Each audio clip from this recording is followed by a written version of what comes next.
done, like to not compete for a year and then have a day like this? What does that mean to you? Yeah, so I mean, this World Champs I think is probably the most special to me. It's every World Champs is different, every Olympics is different. But yeah, this one was definitely, I'd say, the most challenging from a mental side, from a physical side. This is the first time tonight that I've really thrown hard since last September, and so the elbow has really lingered. I did some, I don't want to say permanent damage, some long-lasting damage though in the preparation for Paris Olympics. So kind of with it being the Olympics, through it, but then paid the price for it through October, November, December, January, and so didn't really start to see progress until May. So it was just a bit of a nightmare in terms of getting the elbow healthy until finally in like May, June started to really see progress. But it was like one baby step forward and make sure we didn't take 2 steps back. So it's been limited to 6 throws a couple times a week. So not all ideal preparation. And so I got a lot of questions of what kind of shape I was coming in to World Champs with, and really just didn't know. Because the weight room numbers were okay on the things that I could train, but then really didn't know what my throws were at, and so just had to kind of trust that when I got in the ring, I could still hit the shot like I used to. I was a little concerned in round 1 because I really thought that was a good throw. To seeing it land at 21.40, it was like, that's not. I was hoping that was going to be like 22.40. So kind of had to take a step back and just try and build. But really, really proud of how I executed given the preparation for this. And yeah, at 32, qualifying final same day is a little bit of a challenge for sure. We're probably pushing 20,000 plus steps today, so hopefully they quit doing that for the next World Champs and especially for 28 Olympics. Ryan, was your elbow in pain when you were throwing today? It was. I think it'll be real sore tomorrow. Okay. Yeah, it was a little bit worse than I had hoped because I haven't been pain-free, and I haven't really expected to be pain-free, but like it's been feeling better. But that first throw, like, okay, yeah, it still hurts to throw hard. So, yeah, hopefully continue with. I've at least seeing progress now, so hopefully we can continue with the progress because I had an MRI in May that they injected it with contrast, and went in 15 minutes later, did the MRI, and all the contrast had leaked down my forearm. So I had a fully compromised elbow capsule, so no synovial fluid, no lubrication in that joint. So I had thrown like that for a long time, and so did some damage to the joint. So PRP injection into the intracapsule has helped, but it's just been a slow process. So phase 1 was getting the elbow to close and having a joint that actually functions instead of just a dry, creaky elbow. And so that it's been a long process for sure. So hopefully continue. At least we're trending in the right direction, and kind of did hopefully minimal long-term damage to the elbow during the last year. How did you feel during the competition? I mean, did you take one throw at a time and just kind of say, this is what the other guys are doing? Or? Yeah, so it was one of those comps where I felt like I was learning a lot each round, and kind of, I always say that you can make mistakes in the comp, just don't make the same mistake twice, and I felt like you could kind of see that as I went through the rounds, and so it was not a technical masterpiece by any means, but just kind of worked my way through it. It's difficult when you're making technical mistakes to not try and just be perfect and like really execute well and lose that kind of, I call it a smash factor at the end of the day. Like, you still have to hit the ball hard. So it was a combination of make a technical improvement and staying aggressive, and not pursuing that perfect throw when I don't know if it was really there tonight. And also don't have that big engine that I would hope to just be able to get in and hit the ball. So I did have to make technical cues, technical improvements, and did have to try and polish some things while at the same time staying aggressive. And so, yeah, I felt those guys pushing me, especially in round 5. I mean, you saw a lot of movement in round 5, and so really proud of how I responded there. I felt like it kind of took a little bit of movement to just get me going mentally. It was an interesting World Champs, just in that usually you're kind of struggling to stay calm and mellow. And that, especially at a season opener, that's usually the challenge. And you combine season opener with world champs. I was doing a lot of preparation to just make sure I was calm and mellow. And so I felt like I did that really, really, really well, but almost maybe a little bit too much, focusing on my breathing, lowering my heart rate, where I needed that little bit of anxiety to get the adrenaline going and actually hit a shot really hard, which I did in round 5. Hey, Ryan, would you have bet on yourself tonight, knowing what you know? Great question. It's really tough, really tough to say, because I really haven't thrown hard. So it was in round 1. I was like, at that point maybe not so much, because I thought that throw was good. But yeah, it's really a tough one to say, because I just didn't know what kind of shape I was in coming into tonight, because haven't thrown hard. Really haven't seen a ball go much more than 20 meters in training, and so just wasn't sure what was going to be in the tank tonight. What was if you were to like rate from 1 to 100, your pain, like compared to what you've been through for the last year? Where were you tonight? Yeah, I mean, earlier in the year, like the least painful throw would be like a 6 out of 10, and the most painful was like a 9 out of 10. So pretty much just unthrowable. Where tonight was better, I'd say I was like 3 or 4 out of 10. There's a couple bad throws in there that hurt it a little more.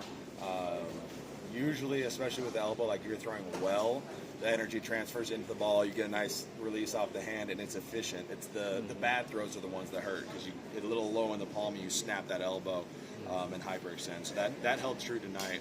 Do you see yourself throwing any? You see yourself competing anymore this year, or is this? No, this will be it. So one and done for me. Focus now on kind of getting healthy all the way, and making a couple big moves outside of track. So my career is a little bit of a backseat. My wife is a doctor, and so we're moving to Nashville for her residency program, and so I'll be kind of the second career for a little bit. But it'll be actually, I think, a really good move. I'm continuing to work with Roger Stona, adding Peyton Otterdahl to the training group. So I know he had a bit of a difficult night, or the difficult morning. But he's a close friend, so excited to expand the training group. Nashville is a great city, so I am continuing to build World Shot Put Series. That's kind of a big step, especially with no major championship this next year. We don't have the Ultimate Athletic Championship as a shot putter, which is disappointing. It's ridiculous. So World Shot Put Series it is. Hopefully we'll replace that with the World Shot Put Series Ultimate Championship. When you threw that 21.99, did you think, hey, this might stand up for the win, or were you worried? No, I was definitely worried. I think everybody out there all the competitors were probably thinking that. I mean, there's a little bit of talking going on, and there's some chirping for sure. That like, who was going to be the first at 22? So I mean, Walsh, Fabry, Munoz. I mean, fantastic performance from him. I don't think anyone was expecting him to get a silver, but he's been extremely dedicated throughout a number of years. And if he was at any other time in shot put history, he'd be walking home with lots of medals. And so he's kind of taken his lumps over the years. So it was awesome to see him just work through the last 4. I mean, I remember seeing him throw 21.80, which is a fantastic mark at UCLA back in that'd be 2023. So he's been a dedicated athlete and a really hard worker. So awesome to see him win a major medal. Ryan, you said that you have taken like 6 throws a day a couple times per week. How does that compare to when you were fully healthy? Yeah, so if I'm healthy, I'll usually do 4 sessions a week and anywhere from 10, 15, up to 30 throws. The biggest thing is kind of the intensity that they're done at. Usually I throw hard like once a week, where I haven't thrown hard at all. And it's been like throw, take 2 days off, throw again, take 2 days off. And doing my best to at least make it count. So a lot of like drill work, time between throws, focusing on the mental side, kind of what I can control. So doing a lot of drills, a lot of meat type of preparation, because I can't get in the ring and just throw and throw and throw until I get it right. I've got to try and I got 6 throws. I got to get it right as many times as I can on all 6. So I felt like given what I was able to do in terms of work capacity, I really had to try and be efficient. So you're throwing it like 80%, or like what's the mindset when you're not throwing 100%? Yeah, so the mindset is kind of just trying to execute as well as I can, and there's certain cues that work when you throw hard and ones that don't work so good when you're not throwing hard. So it's kind of setting myself up and building a technical model that hopefully I could crank it up and bring intensity into those throws. So kind of working on rhythm and timing and working double support. So trying to maximize efficiency instead of just like hitting the shot hard. When did you realize you'd be here, and was there concern also the first 100% throw that might? Yeah, so it was like I started seeing progress in May, so that's the first time that I kind of like felt like I had a little bit of hope going forward. And then I'd say it was just, there wasn't really any point where I thought like I'm not going to go, but it was like if I'm going, I want to at least be able to perform. I don't want to go out there and throw 18 meters. So there was really no point where I thought like, okay, now I'm going for sure. It was just like chip away at it, because I mean, in May it was like, hopefully I can throw 18 meters, and then it was like 1840, 1860, 1880. So started in like an unbelievably deep hole this year. So yeah, kind of battled through that. Ryan, you had a big moment here in 21. What was it like going back into the stadium? Yeah, so I mean, Tokyo Stadium is it's unbelievable. It's a beautiful stadium, and so it was awesome to see it full. I mean, when I compete here during the Olympics, really proud of that performance. I think that 23:30 at the Olympics in round 6 on the hottest day in Olympic history was probably the single throw I'm the most proud of. It's probably my best throw given the circumstances. So a little bit of a contrast to that tonight. Was not the best throwing technically, strength-wise, or anything, but much more of a battle for me tonight. But really happy to be back. It was an awesome crowd, an awesome atmosphere. So yeah, really thankful to Tokyo and Japan in hosting what looking to be a really good World Was there any Championships. deja vu in just being in the space again? There was a little bit. It's definitely a little bit different atmosphere with the crowd out there. But yeah, I really like the ring here. I really like the facility, and they run a really efficient competition. And so yeah, there was a little bit of deja vu, but I definitely almost not so much. More of a foil, I would say, in terms of showing me like I'm not in as good a shape as I should be, but managed to eke out a win. Hey Ryan, when you were talking about the to the Japanese fans, I just want to say thank you to the Japanese fans. They're very passionate. They've been very, very fantastic hosts. So thank you for cheering loud. when you were talking about, I get it, but I don't, that the contrast was leaking out of your elbow. Like what, other than that's bad, what does that mean? Yeah, so like with the MRI, they'll inject the contrast to like help with imaging. So they'll see like, okay, is there a cartilage tear? And so like ideally you put injection into a joint and it stays there. And so I had like a tear in the elbow capsule, so it went into the elbow, but then it like was down the forearm. For the imaging. So it's bad. And so like as that goes in 15 minutes, you can imagine throwing the synovial fluid, all of that was all just down in my forearm. So yeah, just I guess the best way you'd say it's like a compromised joint capsule. Yeah, not fun. I do not recommend it. Ryan, do you Ryan. consider yourself an advisor or a coach with the athletes you work with? I'd say a little bit of a middle ground. Okay. Yeah, do a fair amount of coaching. I think my coaching philosophy is a little bit different than most.